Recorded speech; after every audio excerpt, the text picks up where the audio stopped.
Governor's Mansion? Remember, for today, the governor's in charge of weather. That feels good right here.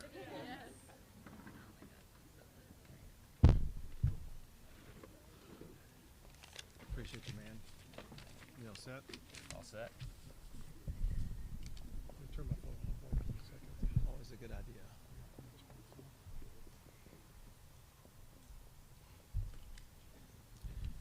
Well, thank you, everybody, for being here. I want to start out by thanking Josh with TPUSA for being here and thank him for his leadership and everything that he has helped to accomplish across the country as well as here in the state of Texas. And obviously, I want to thank the Lieutenant Governor, who will be sharing more about what he's done, but I'll thank him now and thank him also later for his unique and extraordinary support and contribution to this entire effort. Also want to thank all of the TPUSA members from all the different organizations from Texas who join with us, as well as TPUSA officials and others from across the country. To everybody from outside of the great state of Texas, welcome to the Texas Governor's Mansion. Also, I am especially proud of all of the Club America high school clubs and chapters, many of whom have leaders standing behind me right now. What they are doing on our high school campuses is truly transformative. This morning, I had the opportunity to speak with Erica Kirk, and we talked about Charlie's passion for working with the youth of America, and in particular, his pride about what was being achieved in Texas. She told me stories about how he came home telling her about how proud he was to see the growth of the number of chapters here in the state of Texas. And I told her what I'll share with you, and that is there is, I think, no moment in this century that we've had an organization as powerful as TPUSA. And also there's been no moment in time during the course of this century when there was such an urgency and such a need for an organization like TPUSA. They've helped to restore moral clarity, restore constitutional principles, and to restore our founding values. What they've done is put America right back on the right course, starting with maybe the most important thing that we could start with, and that is with our youth in our high schools and our colleges. I want to thank, and we all thank, Charlie Kirk for spurring this movement and then expanding it all across our country.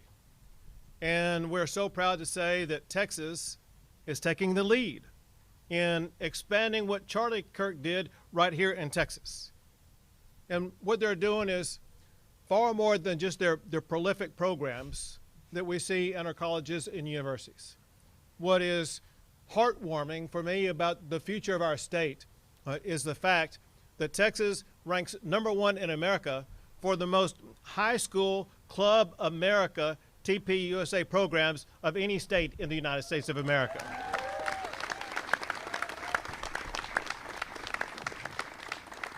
Already, more than 500 high schools have chapters. And with what Lieutenant Governor Patrick is doing, what the state is doing, we'll expand upon that. I do want to share a word that I also told Erica about, that I will double down at this time. And that is, as TPUSA, as Club America seeks to expand chapters in schools across the state, let me be clear. Any school that stands in the way of a Club America program in their school should be reported immediately to the Texas Education Agency, where I expect meaningful disciplinary action to be taken place for any stoppage of TPUSA in the great state of Texas.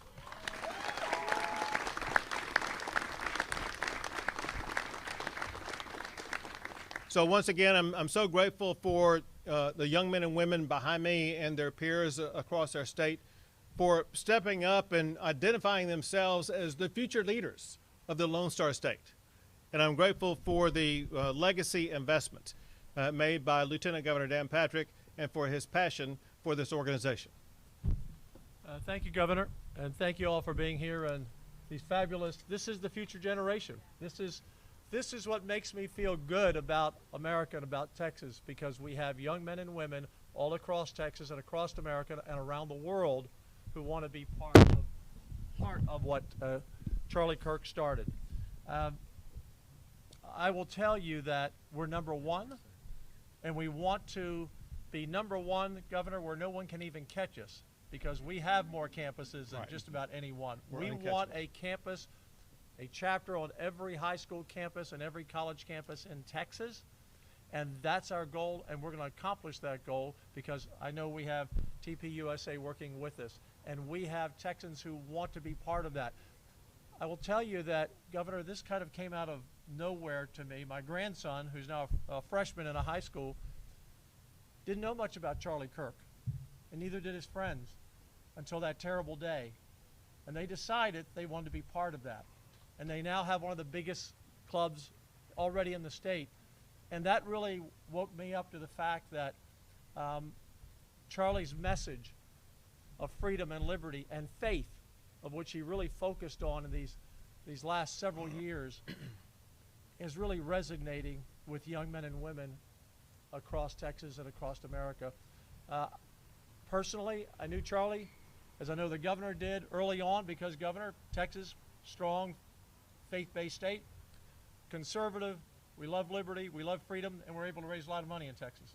And so he would come here often when he was starting. And over the years, the dream that he had got bigger and bigger and bigger. And along the way, you became governor, I became governor, and our path got bigger and bigger and bigger. And we stayed in touch, but I had not seen the incredible work that Charlie had done in such a short time. And so I was talking to Josh and some of the executives at Turning Point saying, what can I do to help? We want one on every campus. And I had not planned, this is what the governor is referring to. The Bible says, don't let your right hand know what your left hand is doing, but what he's referring to is I decided to make a contribution that I had not planned. At the end of that phone call, when I told him a story that I remember so well, it was on the date of the inauguration, 2017, for President Trump, and we were going to the Trump Hotel to celebrate. And Charlie, who I had known in those years when he was starting out, was holding the door. I just happened to walk in with him. He was holding the door, and he had some very nice things to say about me and about Texas and how proud he was. And he said, I want to share my dream with you. So in the chaos of what was going on in the lobby of the Trump Hotel that night, we sat there on a couch, and he told me, Governor, his dream, which a lot of people doubted could ever happen. How could you go to tables like this, on campuses like this, one-on-one, and share your values and have people come up and listen? How could you sit at tables like this and talk with people who disagreed with you, but in a very Christian way, in a very mature way, in a very respectful way? He talked to those who were against him the most. And he at least got them thinking, and many changed their views, and of course many came because they believed in his views, and they came to join Turning Point because they knew this, but they didn't know where to go. They didn't have a group to talk to. They didn't have a group to meet with. So Charlie did so much. And on that call, as we were talking, I just remembered that night like it was yesterday, sitting on the couch, talking to him about his future. And I thought, the Lord just put on my heart, let's make a contribution and pay it forward, because Charlie made the ultimate sacrifice, Governor, for what he believed. You know, we need combatants in this world to stand up for what's right. We should not be ashamed to talk about the things we believe in. We should not be ashamed to talk about our faith, no matter what faith that may be. And Charlie did that, and it cost him his life. So the least we can do for Charlie is to carry on his dream and his legacy. And I know, because of Turning Point and Charlie Kirk, that Texas will be a greater state in the future than it ever would have been without him, and America will be a better place than it ever would have been if not for Charlie Kirk. So I'm just honored to work with you, and the governor and I, we're going to do everything that we can to be sure Texas leads the world in chapters right here in Texas. Very good. Josh? Hello, everyone. My name is Josh Thifault. I've been with Turning Point since I met Charlie at a Tea Party rally in 2014.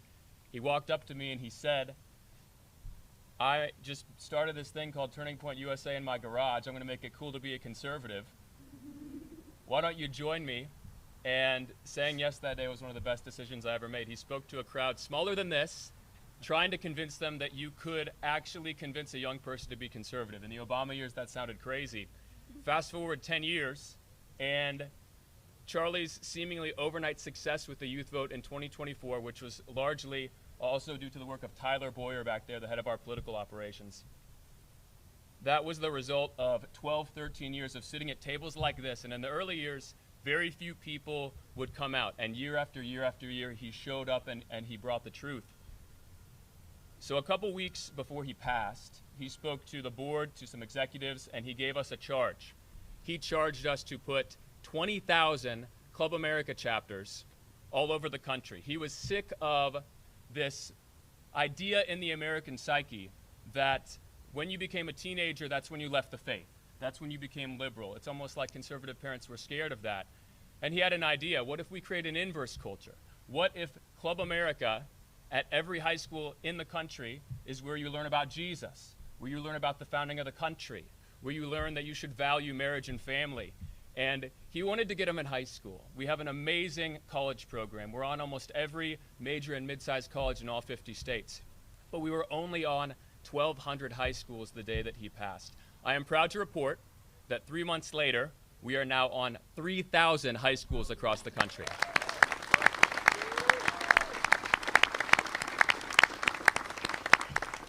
And to see what both of you are doing for us today, it gives me so much hope for the future of Texas, because the biggest problem that we have when we start these groups is not finding students who are interested. Our biggest problem is that as soon as that 15, 16-year-old gets interested, they get bullied. Teachers and administrators tell them, if you do this, then you might get a bad grade. If you do this, I'm not going to write a letter of recommendation for you. And it's pretty easy to bully a 14, 15-year-old, and that disgusts me. That should not be the country we live in. So what you are doing will have a seismic effect in our growth. So right now, we have you said 500, it's 500 now. The update a couple weeks ago was 300. We have 500 Club America chapters on the state of Texas. There's no reason why that number can't be 2,000, 3,000. Right. And we shouldn't just talk about Charlie's dream as something we should chase, some type of out-of-reach goal that just get our team to work harder. Why not have a Club America chapter on every high school in Texas? Yeah. That's the type of state that you want to live in. And because of both of you, we have a real shot at that. And I also have to say a word about Erica Kirk. Watching her step up days after her husband's assassination, ensuring that we would continue in that same direction as an organization, had a seismic cultural impact. And another thing she did had a seismic cultural impact when she forgave her husband's killer at the memorial. That could have played out very different for the culture. There's no reason why this couldn't have been our BLM and all the politicians got riled up and we used this to turn out votes in the midterm. And that is not what happened. Erica turned the heart of the nation to God when she forgave her killer. And we are seeing that revival play out in young America and in all America right now. And praise God for that. I appreciate you guys so much. What better way to honor Charlie than to fulfill the final mission he gave us, which is to put 20,000 Club America chapters on high schools across the country. So God bless you. Thank you. Thank you, man. Governor, can I add one last note? Sure. The president had appointed me as chair of his Commission on Religious Liberty, and we had a hearing scheduled that happened right after we lost Charlie.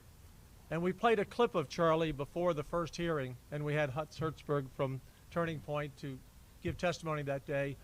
But Charlie, and I know Mike Morath is our chair, not our chair, our Commissioner of Education, somewhere I saw him in the crowd.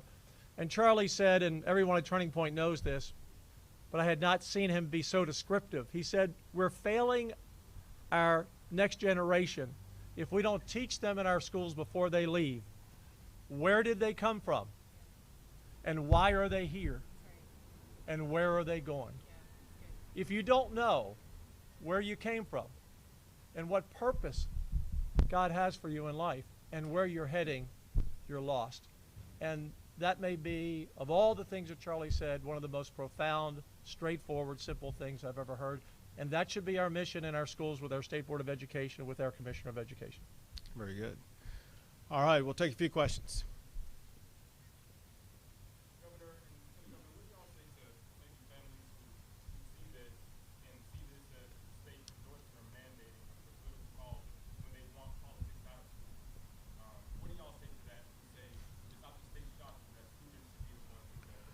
So, and I'll let Josh correct me here if I'm wrong about this, but what a lot about Club America and TPUSA is not in a particular political party or anything like that. As I articulate, listen, this is about values. This is about constitutional principles. This is about a restoration of who we are as a country. And I'll take a step further and make this clear. I went to public schools here in the state of Texas. When I went to Duncanville High School, I was a member of the Fellowship for Christian Athletes. FCA still exists today. You can have religious organizations that focus on those values like that are allowed in our schools. And this is just another more modern example of Fellowship of Christian Athletes. You would endorse this, say if it wasn't TPUSA, let's say if it was a more left-leaning, liberal, progressive group, would you endorse the same kind of initiative that y'all are now? So to be clear, it's highly unlikely I would endorse it. But it doesn't mean that it would not be legal for it to be on a campus.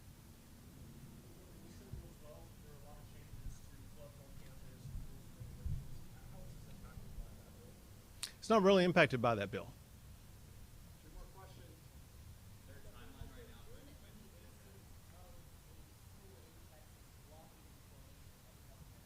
Not that I'm aware of yet. The person who would know that is Mike Morath. I don't see where he is, but We don't have any complaints yet, but if we do, we will investigate. no complaints yet. But if one does arise, they will investigate. Last question.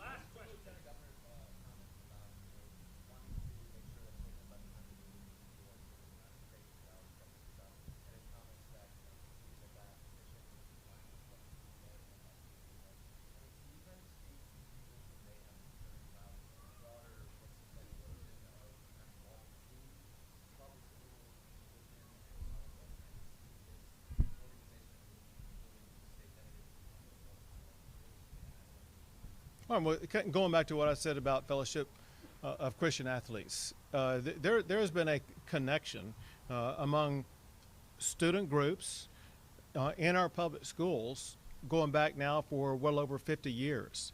And this is just a modern day version of that, but it's actually so much more because of what it's seeking to achieve.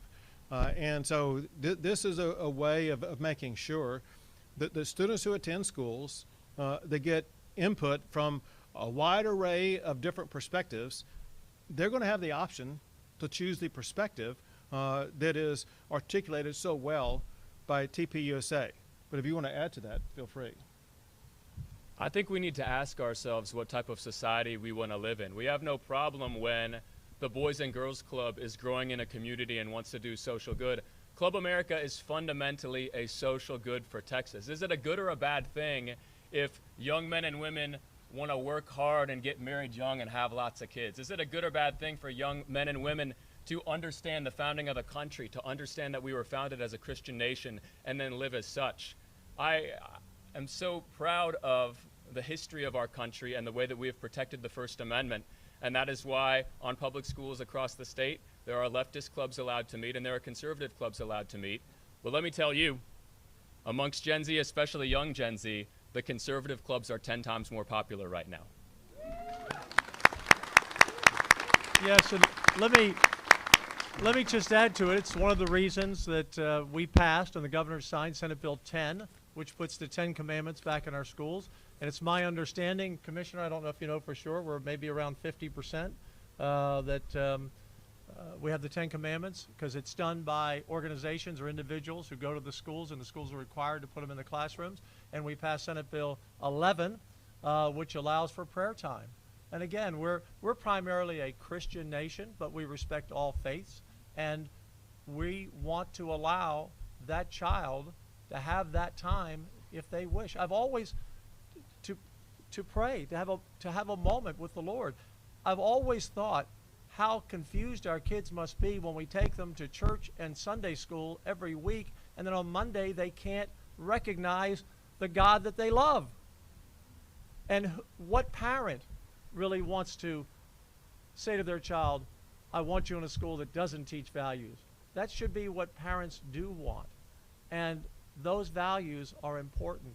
And the things that Josh talked about of family and faith and children, all of these are important. And they have been under attack in America for a long time.